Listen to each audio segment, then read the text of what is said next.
Hello there, people of the internet. So, today I am out here with something very, very special. I was down at my local gun store and I am friends with, well, one of the people that are there.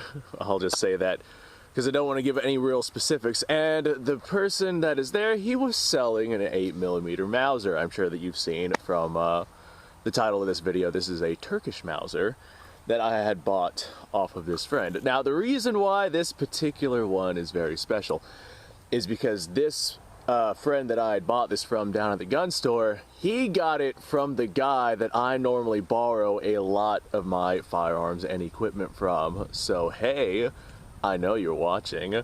Look what I got my hands on. Does this look familiar?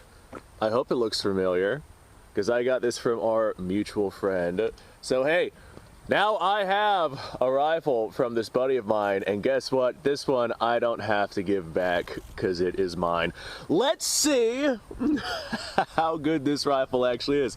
This one is special to me. Now, alright, quick overview of this rifle, what I am noticing so far. Stock needs cleaned up, but I do like the tiger striping on it. I feel like whenever this is, you know, all the crap and whatnot is scrubbed off of this, because it is kind of a dirty, gummy stock. Whenever the stock is cleaned up a bit, I feel like that right there will definitely be a beautiful stock with the tiger striping on it. Our front handguard here does not sit underneath the receiver. It's got a couple millimeters of play behind it, meaning it is too far forward to sit in the receiver, so it just kind of flops around right there, and I can't bring it back any farther this way because it looks like the upper handguard catches on the rear sight right there. So I cannot bring it any farther that way without modifying the handguard, which I might do just a little bit of light sanding to give me some leeway. I should be able to get this handguard up under the receiver right there so we have a firm contact. Barrel bands look all right. I'm not seeing any rust or pitting on this thing. Bayonet lug, that's locked up pretty good. I already bore tested this thing, so hopefully we're going to get some accuracy out of it. We have ourselves an old style Mauser receiver on this thing. It's got the block on the side of the receiver. And we have ourselves a little cutout right here on the front of the receiver. That tells me that this either was converted from 7mm Mauser to 8mm Mauser potentially, or some other cartridge to 8mm Mauser, or maybe this, just the receiver. Maybe it was like an old school receiver and 8mm Mauser did not fit properly in the receiver, so they cut that out whenever they made the rifle into 8mm Mauser. Very nice Turkish crest on this thing. Pretty much no finish on the rifle whatsoever. Everything appears to be in the whites, other than up here on the barrel band and whatnot. We do have a little bit of finish left on that.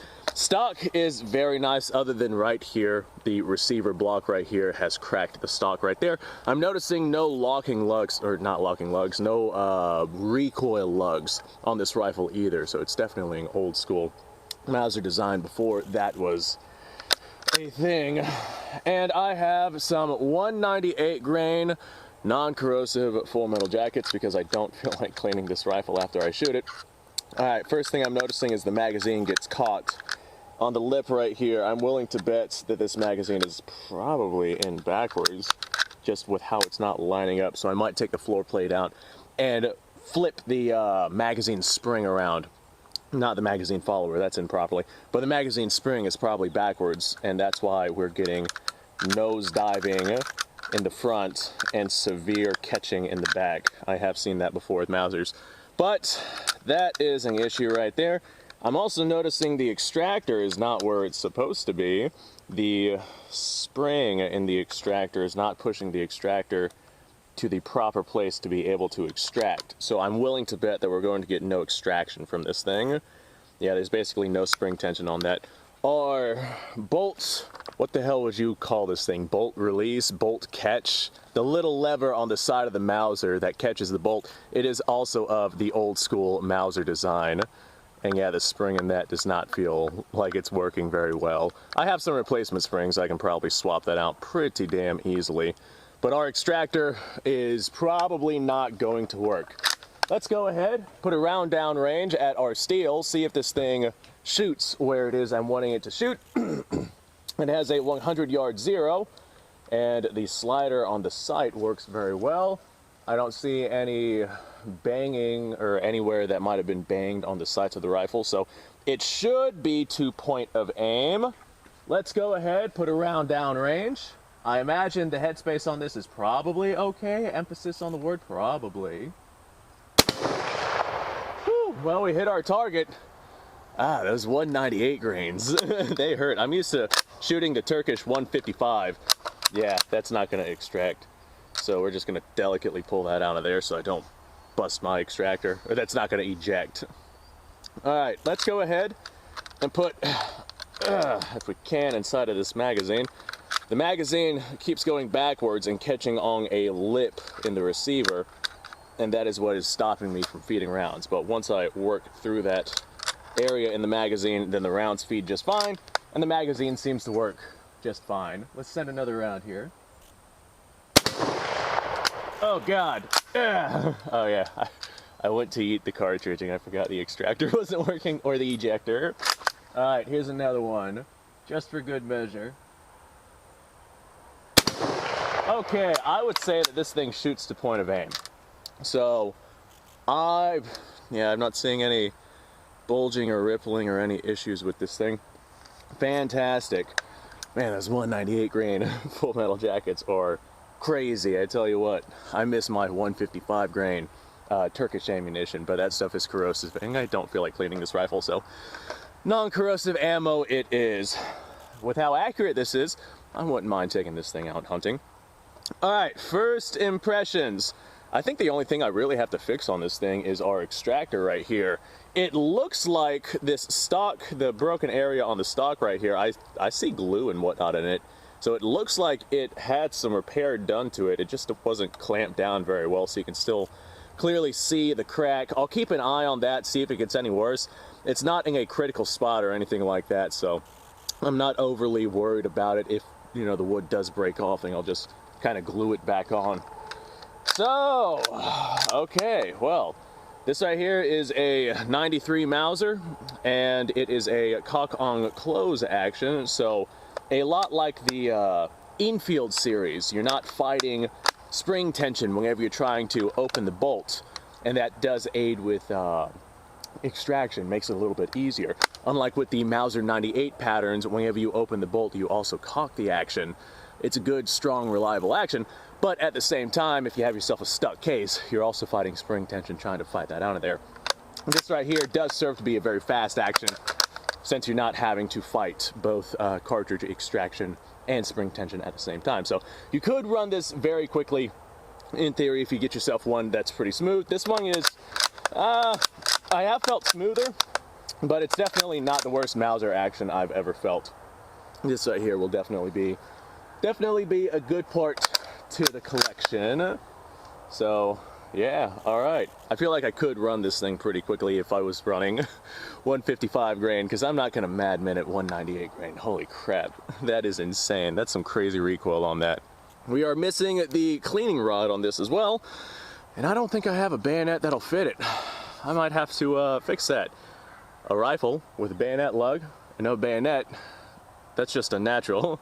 All right, well folks, thanks for watching. This was just me coming out, checking out this rifle, seeing the things that make it tick, seeing what needs done to it. I gotta fix the handguard on it, I gotta fix the ejector on it, but besides that, oh yeah, and I gotta fix the magazine, because it is not not where it is supposed to be. So besides that, oh, here, I guess I'll show you guys what the magazine is doing. Our magazine follower right here is catching on the back of the receiver. Let's see if I can get this in the camera a little better. Our magazine follower here is catching on the back of the receiver, so whenever I try loading cartridges in, it just kind of nosedives because I can't push the other end of the magazine follower down since it's caught on the receiver. But if I were to take the magazine follower and push it forward a little bit to where it's not caught on the receiver, now I can push the entire magazine follower down and feed cartridges in. And I can feel from the spring that it is not in the appropriate place. So it is consistently pushing the follower backwards. And as a result, we are catching on the receiver. So that shouldn't be too hard of a fix. I'll just kind of flip the spring around and that should fix our issues, because then it would be pushing the magazine follower forward. So besides that, I should have a spring for the ejector right here. so that should fix that. And just a little bit of sanding work right here on the rear sight to kind of widen that out to allow the handguard right here to fit into the receiver band right here on the receiver. And that right there should, emphasis on the word should, make it to where the front handguard isn't just flopping around right here, or the upper handguard. All right, well, thanks for watching, folks. I appreciate your time. Like, subscribe, share. Description down below has a link to all sorts of stuff. Go ahead and go check that out. You guys go off, have yourself a fantastic day. What do you think of this Mauser? I do not know much about the block on the side of the receiver. I don't really know why that's there. I know that's an old school design, and I know that oftentimes receivers were cut cut at the, what would you call this, the band of the receiver right here, in order to fit larger cartridges in that would normally not be accommodated by the receiver. I am noticing that the markings on this thing are spaced around that cut. So this receiver right here likely was made for rifles intended to be 8mm, but the receiver itself may have like originally been spec'd to be some other cartridge, which is why they cut right there. And then they just put the markings around that cut. So this is definitely not a conversion. This right here is right from the factory. All right, observations I have made so far. So there you guys go. Oh, that barrel's warm, even with those very few rounds fired. You guys go off, have yourself a fantastic day, and I will see you guys on the next video.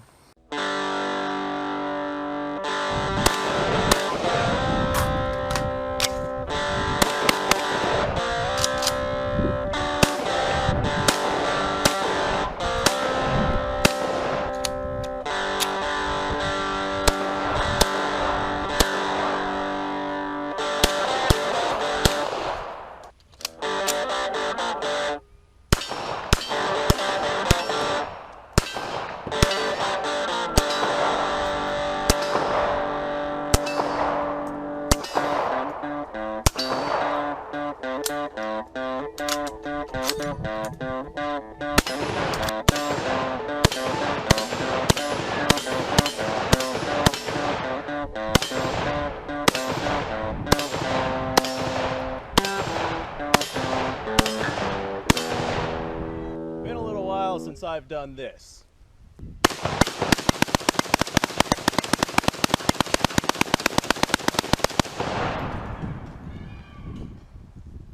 Bonnie and Clyde be damned. The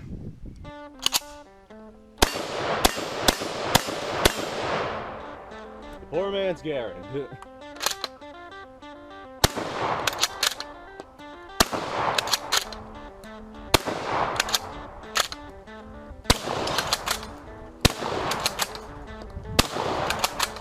It's a shame that bolt-action shotguns aren't more mainstream.